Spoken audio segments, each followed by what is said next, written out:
Hello everyone. आज की कहानी है सांवली लड़की भाग 3। कहानी अगर अच्छी लगे तो लाइक करें, शेयर करें और प्यार भरी कहानी चैनल को सब्सक्राइब करें। फ्रेंड्स, पिछले भाग में आपने पढ़ा वैष्णवी को उसके सांवले रंग के कारण हॉस्पिटल से निकाल दिया जाता है, लेकिन अब वह आर्मी में डॉक्टर बन जाती है। वहाँ कोई भी उसके रंग को लेकर कोई टिप्पणी नहीं करता था। वह 6 महीने की ट्रेनिंग के लिए चली जाती है और जब ट्रेनिंग पूरी हो जाती है तो अपने घर आती है। जब वह फौजी वर्दी में घर आती है तो कोई भी उसको पहचान नहीं पाता। एक दिन उसके घर नौकरी ज्वाइनिंग के लिए लेटर आ जाता है तो वह अपने भाई और पापा को दिखाने के लिए गैराज जाती है। वह सुनसान रास्ते से जा रही थी। रास्ते में से 5 लड़के गाड़ी से उतरकर उसको परेशान करने लगे। अब आगे उसकी बात सुनकर वो हंसने लगे और बोले, अच्छा, अब तेरे जैसी लड़की के भी पर निकलने लगे। फिर जैसे ही एक ने उसको छूने की कोशिश की कि तभी वैष्णवी ने उसका हाथ पकड़कर मोड़ दिया और उसकी गर्दन पर वार किया, जिससे वह बेहोश हो गया। अपने साथी की ऐसी हालत देख बाकी चारों एक साथ चारों ओर से उस पर टूट पड़े। वैष्णवी ने उछलकर अपने दोनों पैर हवा में ही स्ट्रेच कर दोनों को मारे और साथ ही साथ अपने दोनों हाथों से सामने और पीछे की ओर मुक्का बाकी दोनों को मारे। इस तरह एक साथ चारों को मार गिराया। उनके उठने से पहले ही चारों की गर्दन पर वार कर बेहोश कर दिया। फिर उसने पुलिस को फोन कर बुलाया और उन 5 को पुलिस के हवाले कर दिया। पुलिस ने उनकी फिर तबीयत से खबर ली। इधर वैष्णवी भी गैराज पर आ पहुंची। उसने सबसे पहले अपने पिता को वो चिट्ठी दिखाकर खुशखबरी दी, फिर भाई को भी बताया। वो भी काफी खुश हुआ। पिता बोले, इतनी दूर कैसे रहेगी, वहाँ तो ठंड भी बहुत होगी। वैष्णवी बोली, इसकी कोई चिंता नहीं है, हमें सब सिखाया जाता है। फिर वो घर आ गए। जल्द ही उसके जाने का दिन भी आ गया और अपनी पोस्टिंग पर निकल गई। अपनी रिपोर्टिंग के दिन से एक दिन पहले ही सुबह सुबह पहुंच गई थी वैष्णवी। आते ही सीधे बेस हॉस्पिटल में चली गई। वहां पहुंचकर उसने अपना लेटर दिखाया तो कमांडिंग अफसर बोले, तुम एक दिन पहले ही आ गई हो, लगता है सीधे यहाँ चली आई।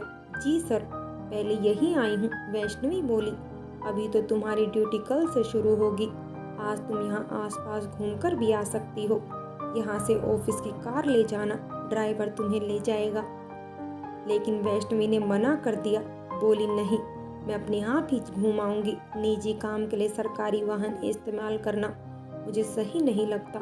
कमांडिंग अफसर बोला, लेकिन जरा ध्यान से जाना, पास ही चीन का बॉर्डर भी है, गलती से भी उस तरफ मत जाना, सेफ नहीं है। और हाँ, जंगल की तरफ भी मत जाना, वहाँ जंगली जानवरों का भी खतरा होगा। फिर वैष्णवी अपने फ्लैट में चली गई जो वही हॉस्पिटल के पास ही था। फिर वो फ्रेश होकर वो घूमने निकल गई। वहाँ पहाड़ी पर कई घूमने की जगह थी।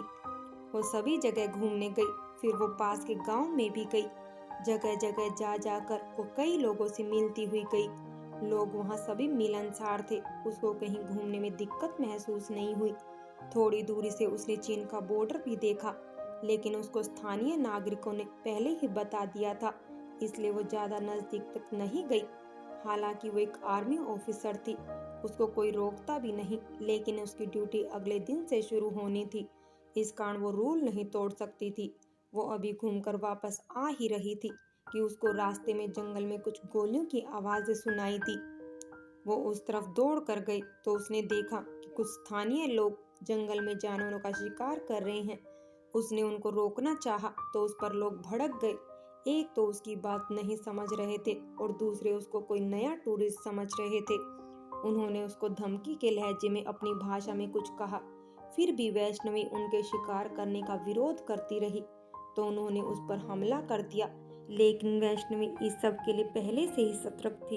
उसने उनसे बचते हुए एक को गर्दन से दबोच लिया और अपनी जेब से अपना फौज का पहचान पत्र दिखाया तो वह सब क्षमा मांगते हुए वहां से चले गए। फिर वैष्णवी वहां से वापस हॉस्पिटल स्थित अपने फ्लैट पर आ गई। आज वैष्णवी का बेस हॉस्पिटल में पहला दिन था, लेकिन एक इमरजेंसी के कारण उसको जल्द ही बुला लिया गया था। आज गंभीर रूप से घायल 2 जवानों की सर्जरी होनी थी, जिनमें एक स्त्री थी और एक पुरुष था। दोनों बम के चपेटे में आ गए थे, साथ ही उन्हें कुछ गोलियां भी लगी थी। शायद यहाँ किसी सीक्रेट मिशन पर थे। दोनों की सर्जरी साथ ही होनी थी, इसलिए वैष्णवी को जल्द ही बुलाया गया। दोनों का ऑपरेशन एक ही ऑपरेशन थिएटर में किया जा रहा था। दोनों का ऑपरेशन कामयाब रहा। अब दोनों ही खतरे से बाहर थे। दोनों को अलग अलग वार्ड यानी लड़की को स्त्री वार्ड में और आदमी को पुरुष वार्ड में शिफ्ट कर दिया गया था। दोनों की सर्जरी में काफ़ी समय लग गया था। अभी दोनों होश में नहीं आए थे। अगले दिन वैष्णवी अस्पताल आई तो दोनों को होश आ चुका था। वो पहले स्त्री वार्ड में लड़की से मिलने गई। अब वो पहले से ठीक थी। उसने वैष्णवी को अपना नाम नीता बताया। वो आर्मी में लेफ्टिनेंट पद पर थी। उसने बताया कि वो एक मिशन पर आए थे, लेकिन उसको इस मिशन पर सिर्फ उसकी पर्वतारोहण की स्किल के कारण ही चुना गया था, क्योंकि वो एक अच्छी पर्वतारोही थी। और तो और उसने एवरेस्ट पर भी अपनी सफलता का झंडा गाड़ रखा था। वैष्णवी ने पूछा कि उसके साथ जो ऑफिसर है वह कौन है। नीता ने बताया कि वो उसके mission incharge commando major Abhimanyu है। नीता ने पूछा, अर्जुन सर अब ठीक तो है ना? वैष्णवी ने बताया, मेजर अभिमन्यु अब ठीक हैं, लेकिन दोनों को अभी कम से कम 1 महीना अस्पताल में ही रुकना पड़ेगा।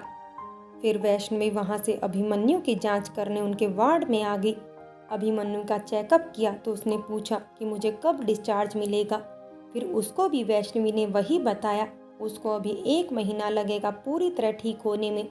इस पर अभिमन्यु बोला, मुझे तो बस 2 दिन में यहाँ से निकलकर आगे रिपोर्ट देकर अगले मिशन पर निकलना है। इतना समय नहीं है मेरे पास। वैष्णवी ने उससे कहा, यहाँ मैं डॉक्टर हूँ, आप नहीं। जब तक मैं फिटनेस सर्टिफिकेट ना दे दूँ आपको, आप यहाँ से कहीं नहीं जा सकते। अभिमन्यु इस पर भड़क गया। मुझको इस तरह से कोई बंधन में नहीं रख सकता। वैष्णवी, अभी तो आप मिशन में घायल हुए हैं। जब तक पूरी तरह ठीक नहीं होंगे मैं आपको कहीं जाने नहीं दे सकती, और इस बारे में अब कोई बात नहीं होगी। अभिमन्यु, मुझे आपके सीनियर से बात करनी है। आप चाहे किसी से भी बात कर लो, लेकिन मेरे पेशेंट हो तो सिर्फ मेरा ही फैसला मान्य होगा। अब चुपचाप आराम कीजिए। फिर वैष्णवी गुस्से में पैर पटकती हुई वहां से चली गई। अगले दिन वैष्णवी हॉस्पिटल आई तो वहां आर्मी और रक्षा मंत्रालय के बड़े अधिकारी भी आए हुए थे। पूछने पर वैष्णवी को पता चला ये सभी मेजर अभिमन्यु से मिलने आए हुए हैं।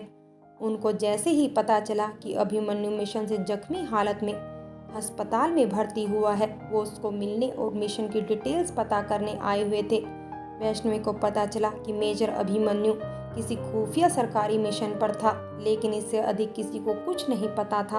वैष्णवी अपने मरीजों के नियमित जांच के लिए अभिमन्यु वाले वार्ड में घुस ही रही थी कि उसको दरवाजे पर ही रोक दिया गया, क्योंकि अंदर सभी वीआईपी थे। इस पर वैष्णवी ने विरोध जताया और अपनी ड्यूटी में बाधा पहुंचाने के लिए उल्टा उसी को चेताते हुए जबरदस्ती अंदर घुस गई। उसको देखकर वहां मौजूद आर्मी के अफसर उस पर भड़क गए, लेकिन वैष्णवी ने उनसे कहा, मैं भी अपनी ड्यूटी कर रही हूँ। यहाँ और भी मरीज हैं, उनको भी मेरी ज़रूरत है। सिर्फ आपका यही एक मरीज नहीं है यहाँ। उसकी बात सुनकर अभिमन्यु बोला, इसको करने दो अपना काम, बहुत जिद्दी है ये, अपने काम के आगे किसी की नहीं सुनती।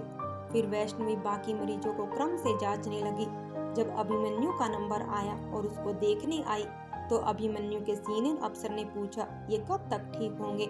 लेकिन वैष्णवी कुछ बोल पाती उससे पहले ही अभिमन्यु बोल पड़ा, इससे क्या पूछना, मुझसे पूछो, मैं तो अभी से स्वस्थ महसूस कर रहा हूँ, जल्द ही ठीक हो जाऊंगा।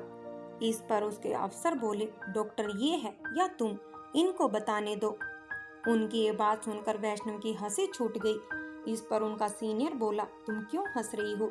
वैष्णवी बोली, ऐसे ही कुछ याद आ गया था, इनको पूरी तरह से फिट होने में भी 1 महीना लगेगा। फिर अफसर उनसे बोला, इनको पुणे तो ले जा सकते हैं ना? वैष्णवी ने कहा, अभी इनका कहीं जाना ठीक नहीं, अगर पुणे ले जाना है तो आप 10 दिन बाद ले जा सकते हैं, लेकिन अगर मेरी माने तो इनको यहीं रखा जाए तो जल्दी ठीक होंगे, क्योंकि यहाँ का वातावरण पुणे से काफ़ी बेहतर है। वहाँ की प्रदूषित हवा इनको जल्दी ठीक नहीं होने देगी। वैष्णवी की ये बात वो भी मान गए और अभिमन्यु से पूरी तरह ठीक होने तक वहीं रुकने को कह दिया। उसके बाद वो नीता को देखने चले गए। इधर वैष्णवी अभिमन्यु से बोली, अब कहाँ गई तुम्हारी वो हेकड़ी? मैं यहाँ से जल्दी जाऊँगा। अब जब तक मैं क्लीन चिट ना दे दूँ तुम यहाँ से कहीं नहीं जा सकती। फिर वैष्णवी भी अन्य मरीजों को देखने चली गई। 1 सप्ताह बीत गया था। वैष्णवी और अभिमन्यु अब एक दूसरे का स्वभाव समझ गए थे। पहली मुलाकात में वैष्णवी को अभिमन्यु का घमंडी स्वभाव लगा था, लेकिन अब वो समझ चुकी थी कि वो घमंडी नहीं बल्कि थोड़ा अकड़ किस्म का इंसान है जो सिर्फ काम काम और काम ही करना चाहता है। सुनैना के शहीद होने के बाद से ही उसके स्वभाव में यह परिवर्तन आया था। जब भी उसे इस तरह बिना काम के अकेले रहना पड़ता, उसको सुनैना की याद सताने लगती। इधर नीता अभिमन्यु के मुकाबले जल्दी ठीक हो रही थी क्योंकि उसके घाव अधिक गहरे नहीं थे। अभिमन्यु तो अभी चलने में असमर्थ था, लेकिन नीता उठकर दिन में एक बार अभिमन्यु से मिलने आ जाया करती थी। वो उससे बातें करती रहती, लेकिन अभिमन्यु तो सुनैना की ही यादों में खोया रहता था। नीता मन ही मन अभिमन्यु को पसंद करती थी, लेकिन उसे कभी जाहिर नहीं होने देती थी क्योंकि अभिमन्यु उसे काफ़ी सीनियर था और उसे तो अभी 1 वर्ष भी पूरा नहीं हुआ था आर्मी ज्वाइन किए हुए, और उम्र में भी वो अभिमन्यु से काफ़ी छोटी थी। वो एनडीए क्लियर कर फौज में भर्ती हुई थी, जो कि इंटर के बाद ही हो जाता है। अपने एवरेस्ट मिशन के बाद उसका ये दूसरा ही अहम मिशन था। इसी मिशन पर वो अभिमन्यु से पहली बार मिली थी, लेकिन उसकी बहादुरी और जाबाजी की वो कायल हो चुकी थी। इसी के चलते वो अभिमन्यु को पसंद करने लगी थी, लेकिन इस बात से बेखबर अभिमन्यु उसको सिर्फ अपना एक साथी फौजी ही मानता था। जैसे उसके लिए अन्य आर्मी जवान थे, वैसे ही वो भी थी। इधर वैष्णवी का व्यवहार अब अभिमन्यु के प्रति नॉर्मल हो चला था। अभिमन्यु भी अब वैष्णवी की बातों का बुरा नहीं मानता था, क्योंकि उसकी कई आदतें उसको सुनैना की याद दिलाती थी। सुनैना भी वैष्णवी की तरह ही स्वाभिमानी और नियमों की पाबंद थी, लेकिन नीता का रोज अभिमन्यु से मिलने आने और देर तक उसके पास बैठे रहने से वैष्णवी को अभिमन्यु के प्रति उसकी भावनाओं का पता चल गया था। वो अक्सर सोचती थी कि नीता से इस बारे में बात करे, लेकिन उनका निजी मामला जान पूछने से हिचकिचाती थी। फ्रेंड्स, बाकी की कहानी अगले भाग में देखें। अगर कहानी अच्छी लगी हो तो लाइक करें, शेयर करें और प्यार भरी कहानी चैनल को सब्सक्राइब करें।